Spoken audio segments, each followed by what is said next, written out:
பேரணிக்கு மதிப்புக்குரிய மதுரை மாவட்டத்தினுடைய செயலாளர்கள் மதுரை மாநகர் வடக்கு தோழர் ஆனந்த ஜோதி, மதுரை மாநகர் தெற்கு தோழர் செல்வகுமார், மதுரை மாநகரத்தினுடைய புறநகர் வடக்கு மாவட்டத்தினுடைய செயலாளர் தோழர் சரவணன், மதுரை மாவட்டத்தினுடைய புறநகர் தெற்கு மாவட்டத்தினுடைய செயலாளர் தோழர் விடுதலை சேகரன், மதுரை புறநகர் மாவட்ட கிழக்கு மாவட்டத்தினுடைய செயலாளர் தோழர் நீதிவேந்தன் ஆகியோர் முன்னிலை வைக்கிறார்கள்.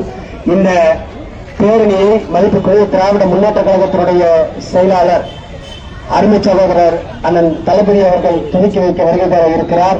இந்த நிகழ்வில் மதிப்புக்குரிய மறுமலர்ச்சி திராவிட முன்னேற்ற கழகத்தினுடைய மதுரை தெற்கு சட்டமன்ற உறுப்பினர் மதிப்புக்குரிய தோழர் புதூர் பூமிநாதன், தமிழ்நாடு காங்கிரஸ் கமிட்டியினுடைய மதுரை மாவட்ட தலைவர் தோழர் மதிப்புக்குரிய சகோதரர் கார்த்திகேயன், மக்கள் விடுதலை கட்சியினுடைய நிறுவனர் தலைவர் மதிப்புக்குரிய அண்ணன் சுகா முனிவேல்ராசன், தமுமுக மனிதநேய மாவட்ட தலைவர் மதிப்பிற்குரிய அப்துல் ரகீக், சிபிஐ மாவட்ட தலைவர் தோழர் கணேசன், திராவிடர் கழகத்தினுடைய மாவட்ட தலைவர் தோழர் முருகானந்தம், பாபுதிகவுடைய மாவட்ட தலைவர் தோழர் தமிழ் பித்தன், திராவிட விடுதலை கழகத்தினுடைய தோழர் மதிப்பிற்குரிய காமாட்சி பாண்டி, மதிப்பிற்குரிய மருத்துவர் தோழர் ஜெகதீஷ் ஆகியோர் இந்த நிகழ்வில் பங்கேற்று கருத்துரை வழங்க இருக்கிறார்கள். எனவே முதலில் தோழர் திராவிடர் விடுதலை கழகத்தினுடைய மாவட்ட தலைவர் தோழர் காமாட்சி பாண்டி அவர்கள் கருத்துரை வழங்கும்படி கேட்டுக்கொள்கிறேன்.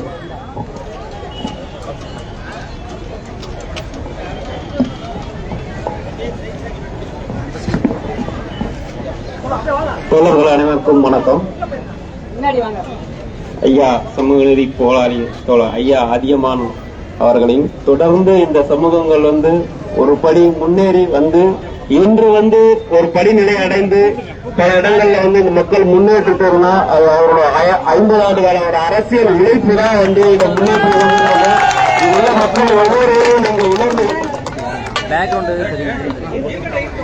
ஆமா ஐயாவோட பதில அடிக்க வைத்த மூட்டையை அடிமூட்டையா வாழுகின்ற இந்த சமூகத்தில் எவ்வளவு நெருக்கடிக்கு உள்ளார்கள்.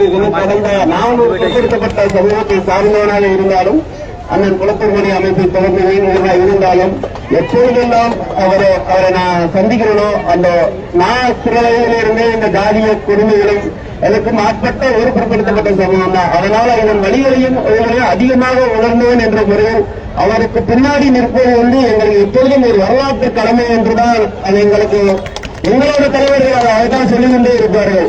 ஆதித்தமிழர் பேரையும் திராவிட விடுதலை கழகம் ஒரு இரட்டை குரல் துப்பாக்கி அப்படி ஒரு சில நிறுத்தம் காட்டும் போது என்னவென்று சொல்லுவார் என்றால் ஆதித்தமிழர் பேரையும் திராவிட விடுதலை கழகம் இரட்டை குரல் துப்பாக்கி. இந்த ஆரிய சனாதன பார்ப்பனியத்துக்கு எதிரான போர்களில் இப்பொழுதெல்லாம் அவர்கள் தம் மீது வீழ்த்த நினைக்கிறார்களோ அவர்களோடு துணை நிற்பதும் அவர்கள் வரலாற்று கடமைகள் அவர்கள் முன்னோக்கி செல்வதற்கு நாம் உறுதுணையாக இருக்க வேண்டும் எப்பொழுதும் எங்களுக்கு அந்த தலைவர் வகுப்படுப்பார். அந்த அடிப்படையில் இந்த மாநாட்டை நடத்துவதில் மட்டும் இல்லாம திராவிட முதல்வராக ஸ்டாலின் அவர்கள் கொண்டு வந்த அந்த கலைஞர் கொண்ட 3% இடஒதுக்கீடை இன்று பெற்று இந்த மக்கள் ஒரு படி முன்னேறி நம்ம வாழ்க்கையில் வந்துட்டு இருக்கிறோம்.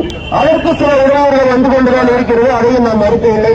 இது ஒரு விடாப்படியான ஒரு நிகழ்வாக ஐயா மட்டும்தான் நடத்திட்டு இருக்காரு. நானும் பார்த்துக்கிட்டே இருக்கேன். கடந்த சில மாதங்களுக்கு முன்னாடி கூட பல நீலவேந்தன் நினைவு நாளில் எல்லா மாவட்டங்களிலையும் போராட்டத்தை அறிவித்தாங்க. அதிலும் நான் பங்கேற்றேன் என்ற முறையில் அவருக்கு நான் வாழ்த்து சொல்ல கடமைப்பட்டிருக்கேன். நான் எப்படி சொல்றேன்னு தெரியல.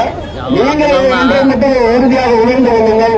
இந்த சமூகம் 50 ஆண்டுகளில் பெரும் எழுச்சியோடும் இன்னும் வருங்காலங்கள் எங்கெல்லாம் எழுச்சி அடைய போகிறது அவருக்கு அடிப்படை ஒரே ஒரு காரணம் அவரோட அயரான உழைப்பு.